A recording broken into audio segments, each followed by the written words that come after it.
ನಿಮ್ಮ ಹೃದಯದ ಆರೋಗ್ಯ ಕಾಪಾಡಿಕೊಳ್ಬೇಕಾ? ಹಾಗಿದ್ರೆ ನೀವು ಆರೋಗ್ಯ ಅಡುಗೆ ಎಣ್ಣೆಯನ್ನು ಬಳಸಿ.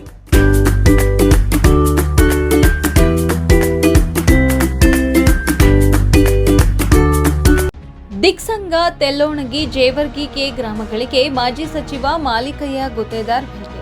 ಪ್ರವಾಹ ಪರಿಸ್ಥಿತಿ ವೀಕ್ಷಣೆ. ಅಫಜಲಪುರ ತಾಲೂಕಿನಲ್ಲಿ ಅತಿಯಾದ ಮಳೆ ಹಾಗೂ ಪ್ರವಾಹದಿಂದ ರೈತರು ಕಂಗಾಲಾಗಿದ್ದು, ಹಾಗಾಗಿ ರೈತರ ಸಂಕಷ್ಟಕ್ಕೆ ಮಾಜಿ ಸಚಿವ ಮಾಲಿಕಯ್ಯ ಗುತ್ತೇದಾರ್ ವಿವಿಧ ಗ್ರಾಮಗಳಿಗೆ ಭೇಟಿ ನೀಡಿ ಮಳೆಯಿಂದ ರೈತರ ಬೆಳೆ ನಾಶವಾದ ಪ್ರದೇಶ ಹಾಗೂ ಪ್ರವಾಹ ಪರಿಸ್ಥಿತಿ ವೀಕ್ಷಿಸಿದರು.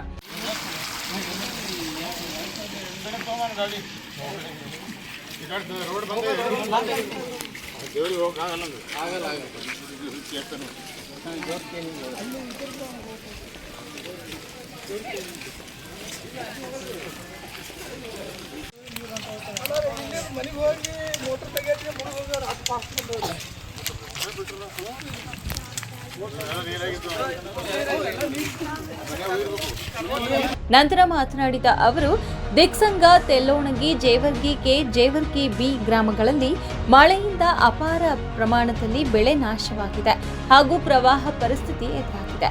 ಕೂಡಲೇ ಈ ಸೇತುವೆಯ ಮಟ್ಟ ಎತ್ತರಕ್ಕೆ ಏರಿಸಲು ಶಾಸಕರ ಗಮನಕ್ಕೆ ತರುತ್ತೇನೆ ಎಂದರು. ಬೆಳೆ ಹಾನಿ ಬಗ್ಗೆ ಅಗತ್ಯ ಮಾಹಿತಿ ಸರ್ಕಾರಕ್ಕೆ ತಾಲೂಕಾಡಳಿತ ಒದಗಿಸಬೇಕು. 13,000 ಹೆಕ್ಟೇರ್ಗಿಂತ ಹೆಚ್ಚು ಬೆಳೆ ಹಾನಿಯಾಗಿದೆ. ಹಾಗಾಗಿ ರಾಜ್ಯದಲ್ಲಿ ನಮ್ಮದೇ ಸರ್ಕಾರವಿದೆ. ಸರ್ಕಾರದಿಂದ ಅಗತ್ಯ ನೆರವು ನೀಡಲು ಒತ್ತಡ ಹೇರುತ್ತೇನೆ ಎಂದರು. ಮಹಾರಾಷ್ಟ್ರದಿಂದ ನಮಗೆ ಮಾಹಿತಿ ನೀಡದೆ ಏಕಾಏಕಿ ನೀರು ಬಿಡುತ್ತಿರುವುದರಿಂದ ನಮ್ಮ ಪಂಪ್ ಸೆಟ್ ನೀರಿನಲ್ಲಿ ಮುಳುಗುತ್ತಿವೆ. ತಾಲೂಕಾಡಳಿತ ನಮಗೆ ಎಚ್ಚರಿಕೆ ನೀಡಿಲ್ಲ ಎಂದು ಗ್ರಾಮಸ್ಥರು ತಹಶೀಲ್ದಾರ್ ವಿರುದ್ಧ ಆಕ್ರೋಶ ವ್ಯಕ್ತಪಡಿಸಿದರು. ಇದಕ್ಕೆ ಪ್ರತಿಕ್ರಿಯೆ ನೀಡಿದ ಮಾಜಿ ಸಚಿವ ಮಾಲಿಕಯ್ಯ ಗುತ್ತೇದಾರ್, ನಾನು ಮಹಾರಾಷ್ಟ್ರದ ಅಕ್ಕಲಕೋಟ ಶಾಸಕ ಕಲ್ಯಾಣ ಶೆಟ್ಟಿ ಜೊತೆಗೆ ಮಾತನಾಡುತ್ತೇನೆ. ನೀರು ಬಿಡುವಾಗ ನಮ್ಮ ಗಮನಕ್ಕೆ ತರಲು ಸೂಚಿಸುತ್ತೇನೆ ಎಂದರು.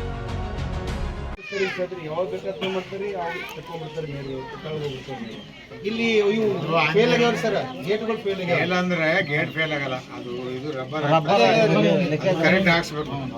ಮತ್ತು ಯಾವಾಗ ಬೇಕಾವಾಗ ಎತ್ಕೊಳ್ತಿರಲಿಲ್ಲ ಅದು. ಎಲ್ಲ ಮಳೆ ಬರಾಳಿಗೆ ಗೇಟ್ ತೆಗಿಬೇಕು, ಮಳೆ ಬರತ್ತಾನೆ ಗೇಟ್ ತೆಗಿಬೇಕು. ಮಳೆ ಬರಾಳಿಗೆ ನೀವು ಗೇಟ್ ತೆಗ್ದಿಲ್ಲ ಅಂದ್ರೆ ಊರೇ ಹೋಗ್ತಾವ. ದೊಡ್ಡ ಬ್ರಿಡ್ಜ್ ಅಪ್ಗ್ರೇಡ್ ಆಗಲ್ಲ, ತೆಗೆದಕ್ಕೆ ಹೊಸ ಬರೋದು. ಈ ಸಣ್ಣ ಬ್ರಿಡ್ಜ್ ಇಂದನ್ರಿ ಬಸ್ಗಳನ್ನ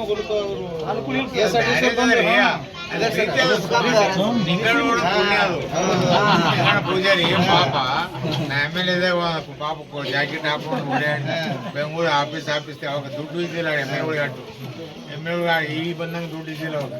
ಅಂತ ಕಷ್ಟದಾಗ ಪಾಪ ನಿಮ್ಮಗಳೊಂದು ಒತ್ತಡಕ್ಕೆ ಮಾಡಿದೆವು. ಕಾಂಟ್ರಾಕ್ಟರು ನಿಮಗೆ ಸುಮಾರು ಸಿಕ್ಕು ಅರ್ಧಕ್ಕೆ ಮಾಡಿ ಓಡೋದು.